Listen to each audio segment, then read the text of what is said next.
Hi, I'm starting on a new project and I'm going to be making a cookbook cover, and I'm also going to be making a die cut using Three Birds on Parade. And the first thing that you need to do is have two pieces of 12 by 12 paper, and it would help if one of the papers was double-sided, because I'm going to be turning over the sides of it and you'll see in a minute what I'm going to be doing. So anyway, what we need to do is I'm going to be putting two triangles on top of, this is going to be my base right here, and I'm going to be putting two triangles on the side. So what I've already done is I've cut apart this paper, and I'm not going to be using the middle part for the cover, but I'm going to be using both of these triangles for the cover. I'm going to go ahead and fold over the edges of these triangles, and you can see what the look's going to look like with it just sitting on top in just a second.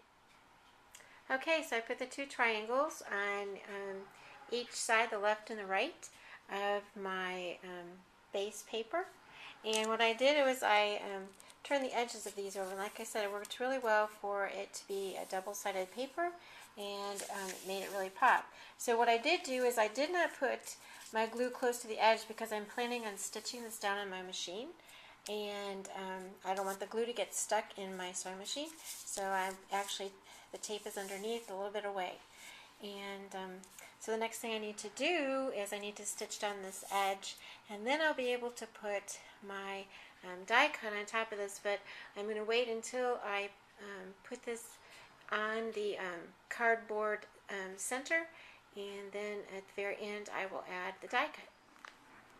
Okay, so while I'm waiting for my sewing machine to go ahead and turn on, I am going to be showing you the two pieces that I'm going to be using for the center of my covers, the front and the back, and they measure 8.5 by 8, and that is because my piece that's going to be going in the center is a 6 by 6 protector sheet.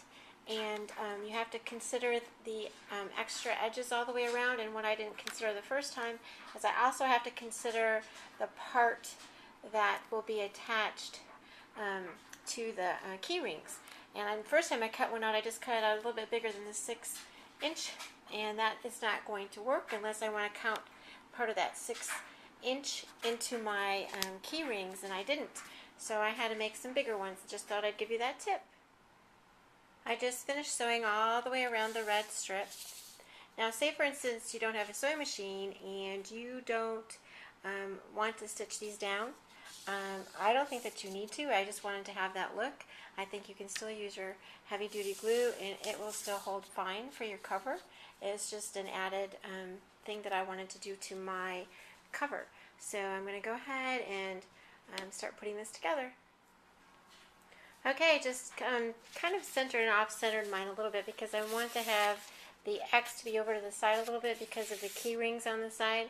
So I kind of lined it up with tape that wasn't a super duper permanent tape, so I could move it a little bit. But once I get it settled here, and I'm going to be turning all of these edges over, I'm going to be mitering these corners, and I'll show you that too, and turning these all up. But I'm going to be using the red line tape instead to make sure that it is a permanent hold. I just wanted you to see how I mitered these corners, and probably maybe a little bit more than half an inch on each corner. And then I'm going to go ahead, like I said, and put the red line tape, and I'm going to be pulling that over, and I will be having my cover. I will line my cover on the inside also, but for right now that's what I'm going to be doing. Okay, I've got two sides down on my cardboard front, and I have the other two sides to do, and I went ahead and used my bone folder to help make the crease along the side a little bit more flat. So my next time I turn this over, it's going to be a little bit easier to fold down.